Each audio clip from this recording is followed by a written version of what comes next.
Goeiemiddag,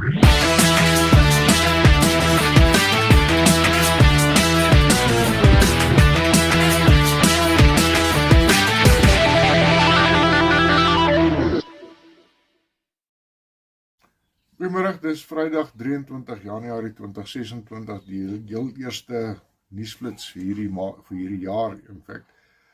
Die Desember syfers, 11 aanvalle, geen verliese, dit was redelik stil gewees en die intensiteit van die aanvalle was ook nie so hoog nie, so ons kan baie dankbaar wees daarvoor. Vir Januarie 2026, sover 4 aanvalle, geen verliese en ons hoop dit gaan nie veel meer as dit eskaleer en ons is klaar hierso amper aan die einde van Januarie en ons hoop nie dat iets verder gaan gebeur nie.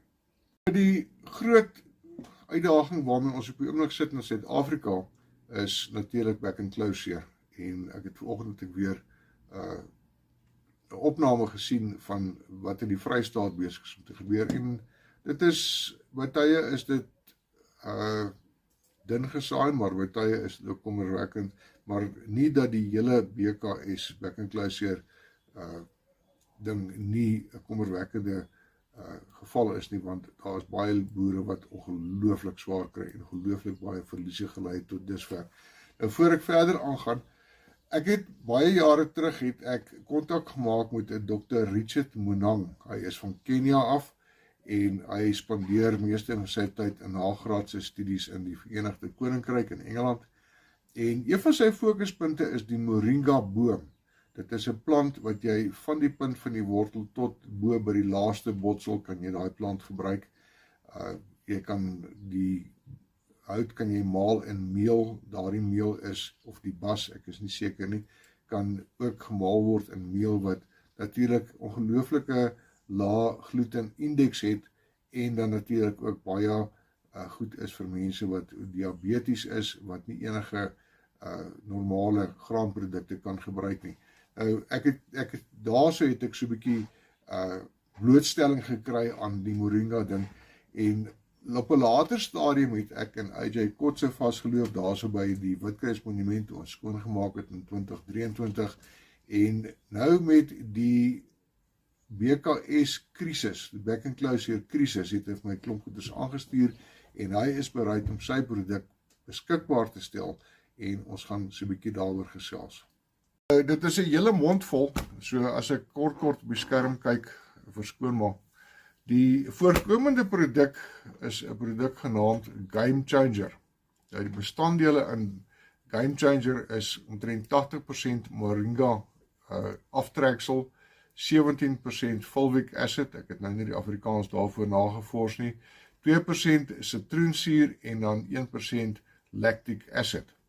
Hierdie produk kan voorkomend gebruik word en in waterkrippe met water gemeng word teen 'n dosis van 20 ml per groot vee eenheid per dag, vir skape, bokke en varke teen 5 ml per dag. Die koste vir hierdie produk is ongeveer R3 per groot vee eenheid per dag en omtrent 25 sent per skaap en bok eenheid per dag. AJ het my voorts laat weet dat reeds geïnfekteerde diere is daarvoor 'n produk genaamd Petmune. Hierdie is 'n baie volledige produk en bevat ook vitamine D3, sink, malic acid ensovoorts.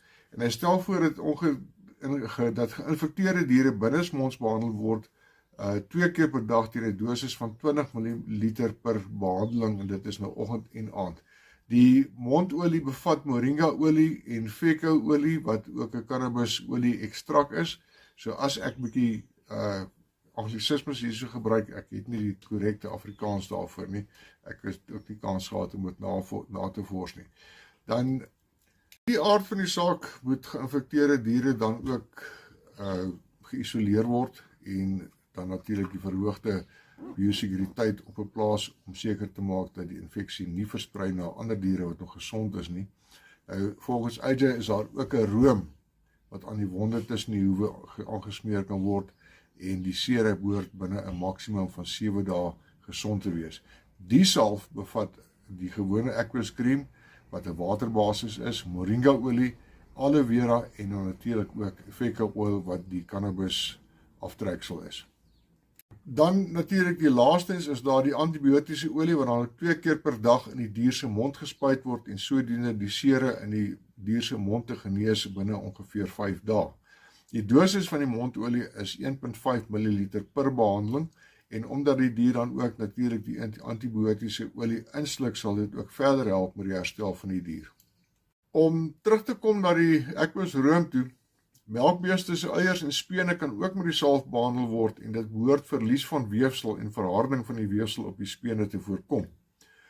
Ek weet, dis nou nog 'n produk en baie ons gaan hulle wenkbroue lig, maar soos hulle in Engels sê, desperate days, desperate measures. So, miskien moet ons hierdie produk 'n kans gee en kyk of hierdie nie dalk dit is waarna ons soek nie. Ek het nou die dag gesê, ek is seker, of ek uit my denkwyse is dat ek is seker dat daar 'n produk is of iets is wat onder ons neuse lê wat ons kan gebruik. Maar ons weet al reeds dat die sitroensuur en die koeksoda mengsel behoort die sere te kan skoonmaak, soos wat ek in 'n vorige video gesê het, maar hier is nou 'n middel met 'n antibiotiese kwaliteit, met ander woorde daar is dan natuurlik die farmakologiese werking om die BKS virus, kom ons noem dit maar virus vir gebrek aan 'n beter woord, te kan bestry en te kan probeer 'n poging aanwend om ons kuddes te red. Nou, daar is al reeds van hierdie produk op pad KwaZulu-Natal toe en ons sal binnekort seker hoor wat die resultate daarso is. Ons wag in opgewondenheid of in spanning, ek wil nie sê spanning nie, eerder opgewondenheid oor wat hierdie produk vir ons kan doen.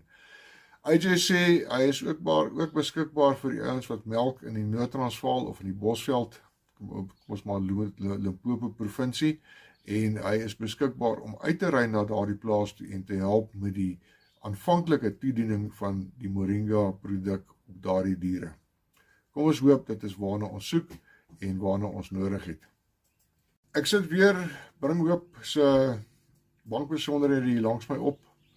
Ek het gister materiaal uitgestuur wat ons gevra het vir ongeveer R15.000 vir fondse vir diesel. Dit is rolweg uitgewerk, dit kan bietjie meer wees, maar ons het nog steeds diesel nodig om daardie vragbale te skuif van Settlers af, wat Joost Pretorius, baie dankie Joost, vir ons beskikbaar gestel het vir die droogte getuisterde gebiede, nie net in die Oos-Kaap nie, Wes-Kaap, Noord-Kaap areas ook, ons noem dit maar vir kortweg die Karoo.